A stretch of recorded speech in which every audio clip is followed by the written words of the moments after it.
ஆடவருக்கான ஆசிய சாம்பியன்ஸ் கோப்பை ஹாக்கி தொடரில் சீனாவை அதன் குகையிலேயே வீழ்த்தி இந்திய அணி மீண்டும் மகுடம் சூடி அசத்தியுள்ளது.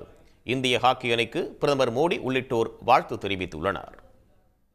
சீனாவில் உள்ள ஹீலுன்பூரில் கடந்த சில தினங்களாக நடைபெற்று வந்த ஆசிய சாம்பியன்ஸ் கோப்பை ஹாக்கி தொடரின் 8வது பதிப்பில் 6 நாடுகள் கலந்து கொண்டன. நடப்பு சாம்பியன் இந்தியா, சீனா, பாகிஸ்தான், தென்கொரியா உள்ளிட்ட முக்கிய அணிகள் பங்கேற்ற இத்தொடரின் இறுதிப் போட்டியில் சீனாவை இந்தியா எதிர்கொண்டது. இரு அணியினரும் தொடக்க முதல் தற்காப்பு ஆட்டத்தையே அதிகம் கடைபிடித்தனர். இதனால் 3வது கால்பகுதி ஆட்டம் வரை கோல் விழவில்லை. அதன் பிறகு சற்று ஆக்ரோஷத்தை வெளிப்படுத்திய இந்திய அணி 51வது நிமிடத்தில் கோல் போட்டு முன்னிலை பெற்றது. சீன வீரர்களின் தற்காப்பை மீறி கேப்டன் ஹர்மன்பிரீத் சிங் கடத்தி கொடுத்த பந்தை ஜுக்ராஜ் சிங் கச்சிதமாக கோலாக்கி ரசிகர்களை மகிழ்ச்சியில் ஆழ்த்தினார்.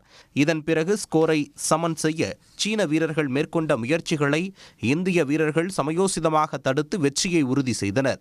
இந்திய அணி 5வது முறையாக ஆசிய சாம்பியன்ஸ் கோப்பை ஹாக்கி பட்டத்தை கைப்பற்றி அசத்தியுள்ளது. சென்னையில் கடந்த ஆண்டு நடைபெற்ற போட்டியில் மலேசியாவை வீழ்த்தி இந்தியா கோப்பையை கைப்பற்றியது நினைவு கூறத்தக்கது. உடனுக்குடன் செய்திகளை தெரிந்து கொள்ள சன் நியூஸ் பெல் ஐகானை கிளிக் பண்ணுங்க.